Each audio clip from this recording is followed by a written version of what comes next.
Hello everyone and welcome to the Smashi Business Show. Today is Tuesday, June 17th, 2025. I'm Abdul Majid Awan. And I am Anika Ellis Baby, and we've got a packed show for you today. So, first of all, the Abu Dhabi Infrastructure Summit is starting today from June 17th till June 18th. It's a two-day event. It's free. Just have to go to ADI Summit. We'll tell you more about it. Adam Neumann, the famous guy for WeWork, has tapped Saudi investors for $300 million flow expansion in the kingdom. He just revealed that in a podcast. We'll talk about that. Dubai's favorite salt is heading to Egypt. And where? That's the question. Is it the North Coast? Some people are saying, yes, that's true. Lastly, Israel is furious as France just 4 weapon stands at Paris Airshow. So the very first story is the Abu Dhabi Infrastructure Summit. It's a very big summit. It's a very important event. If you're anywhere related to it, just go there. So it's starting today from June 17th till June 18th, today and tomorrow. And Smashi Business is a proud official media partner. Entry is completely free. Just register now at adisummit.ae and head over to witness over 200 billion worth of future projects in motion, from smart cities to sustainable infrastructure. Abu Dhabi is rewriting the playbook, and this is your front row seat. Wow, if I'm not wrong, even words is there right Yeah. now as we're speaking. So with the theme Future Cities, Rethinking Infrastructure for Better Lifestyles, that's the theme. Today's sessions brings together top decision makers, global experts, and private sector innovators for 2 days of exclusive panels, exhibitions, and networking.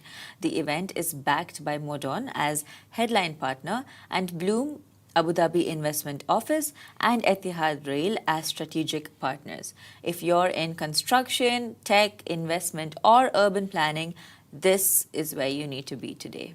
And that's what we can say. Register now at adisummit.ae, an opportunity for international company investor, developers, consultants, technology and solution providers, architecture firms, and business operators to establish business operations and partnership prospects in Abu Dhabi, which is known as the capital of capital. The coin was termed 2 years ago by the added ADG. chairman. Yeah.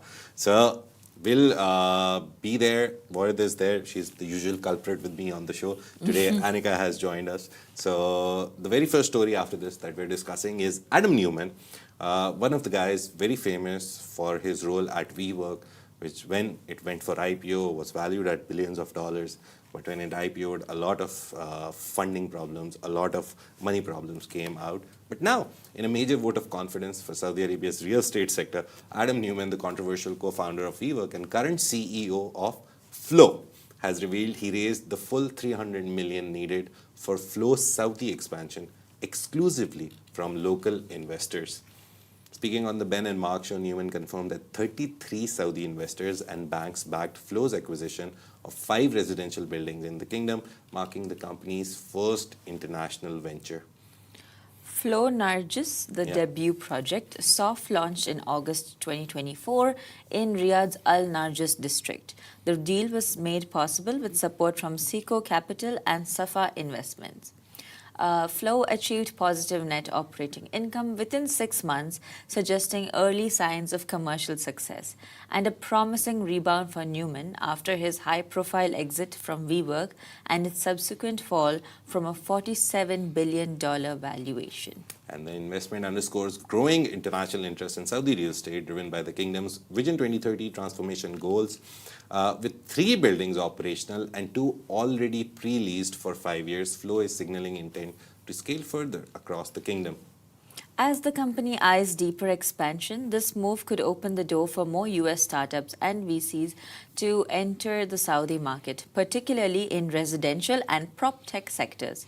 For Neumann, it's not just a comeback, it's a calculated bet on a region that's rapidly redefining the future. And talking about real estate, Saudi real estate is, to be honest, we always talk about Dubai real estate, right? It's the best bet right now.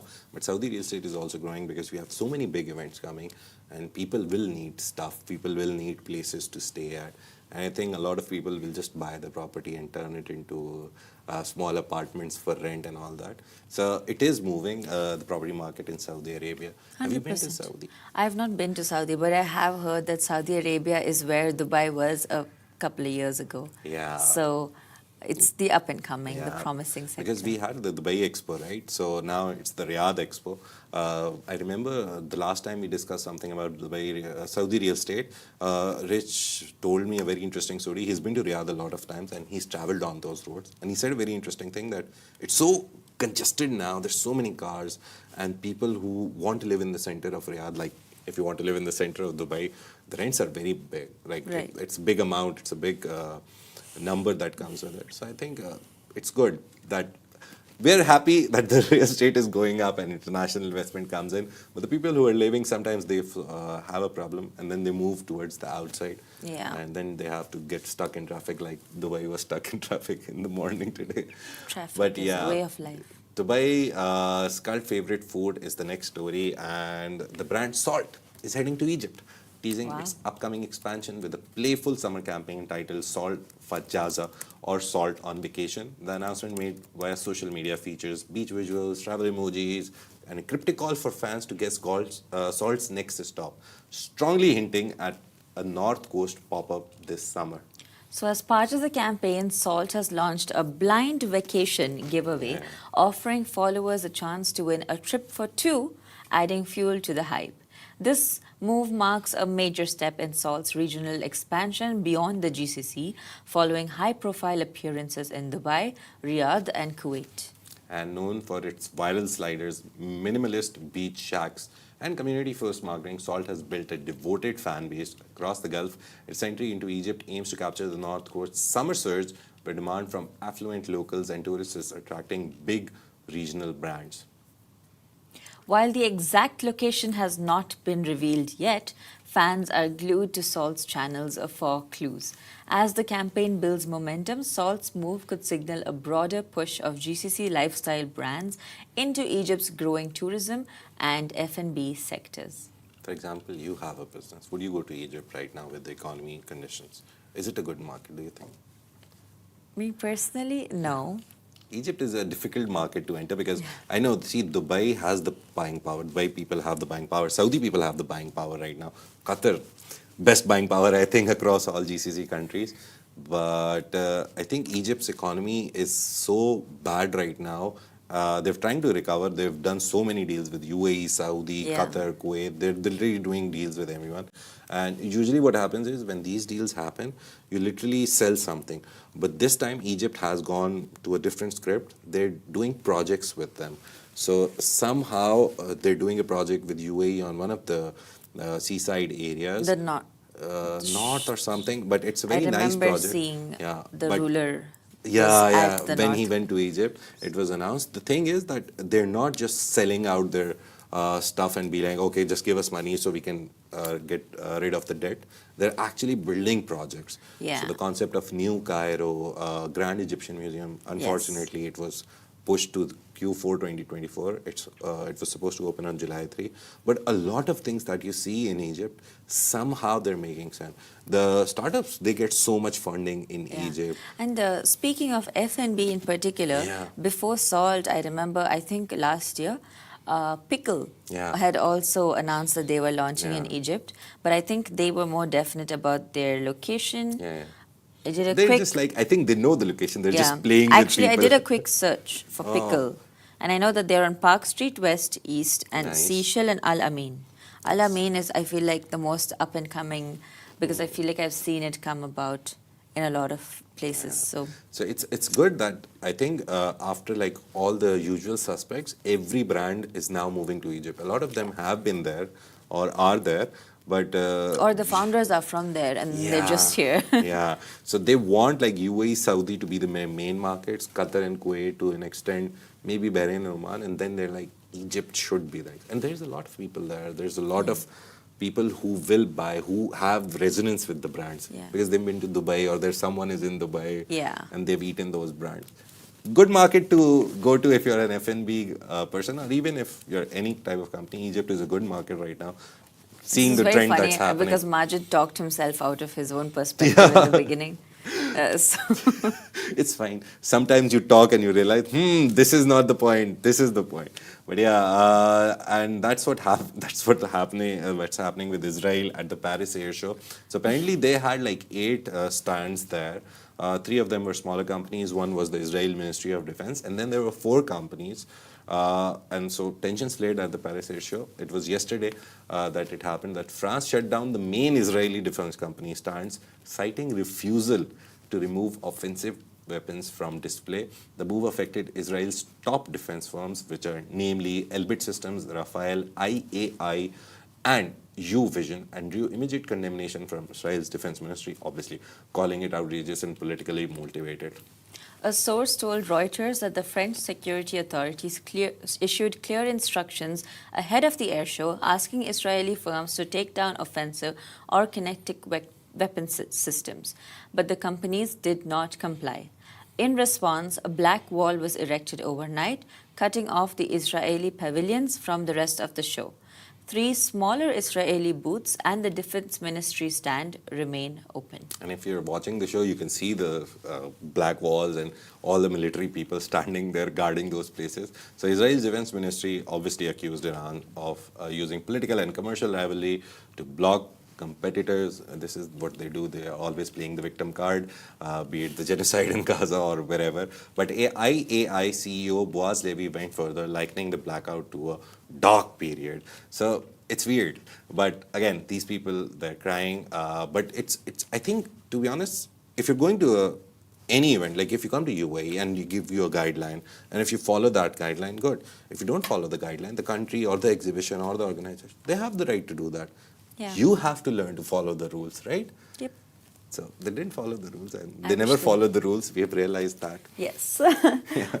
France, now this is very interesting that it's happening in France because France is a long-time Israeli ally, and it has hardened its stance on Netanyahu's government amid the Gaza war and strikes on Iran. Yeah. The airshow organizers say that they're working hard to find a resolution, but the move marks a rare public diplomatic rift between France and Israel on one of the global defense industry's biggest stages. Yeah, and at the air show, Airbus This already... is not the only time I know, because France? if I'm not wrong, yes, very recently the president of France was in Egypt, Yeah. and over there he kept talking about not making things worse because he met with several refugees from Gaza, and he was talking about stopping the war or putting an end to it, or at least not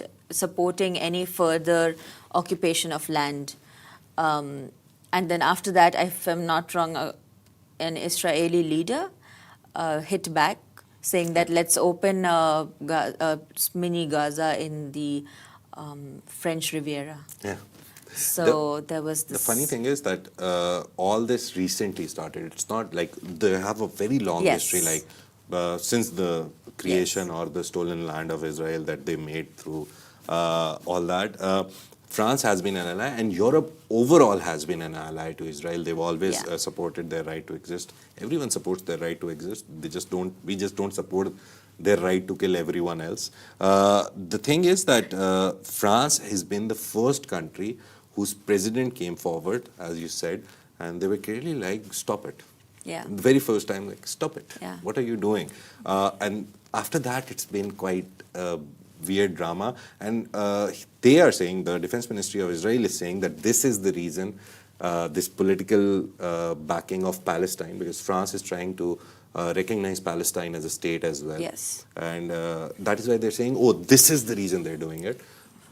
Keeping away from the fact that they were given clear guidelines not to use offensive weapons and kinetic weapons, and they still put it on display. So that's the problem. Yeah. They were banned, or they were black-walled because of rules. And they are crying, oh, that political reason. That is the problem for me. They never let you see the basic, logical, law-based thing. They'll always divert it towards something, oh, this is a black day, or this is politically motivated. No, it's not. This is basic rules following. Like, you come to UAE, there's so many exhibitions there. Some of the world's biggest exhibitions take place. You have a very clear guideline. Even if you move your stand a little bit, 1 inch here or there, or try to take 1 inch here and there are rules. And rules are there. You cannot just go around seizing other land. Yeah, you can't treat every country or every land like you're treating Palestine, trying to just grab it and be like, okay, we can do that. So yeah, that's what's happening in the world of business. Just to close it up and just to tell you again, adisummit.ae, go there, register. If you're in Abu Dhabi, if you're even in Dubai, if you're in any way related to infrastructure, just go to the event. It's a very nice event. It's a 2-day event. So today is day one. Opening has taken place at 10, but it's going to be a nice event. Just go there. And that is a wrap for today. Thank you for tuning in to the Smashi Business Show. Make sure to follow us across all social media channels at Smashi Business and stay ahead with our daily newsletter. You'll find the subscription link in the description. And this has been a Smashi Business Show, a Smashi Business production, part of the Augustus Media Podcast Network. A big shout out to our 1.5 million monthly listeners across all platforms. I checked yesterday, it's 1.5 still. Please let us make it and jump to 2 million. We're trying our best. We have so many assets, podcast assets, products that you can listen to if you're into Love in Dubai, if you're into Abu Dhabi News, Abu Dhabi. We have 22 cities across the Lovin platforms. And basically, then however you consume your news, whichever kind of news you want to consume, we've got something for you. And we have Smashi Business and Smashi Sports. Sports happens on Monday and Friday, so you can listen to that as well. Please help us go to 2 million listeners per month. Thank you very much. Have a great day. See you tomorrow.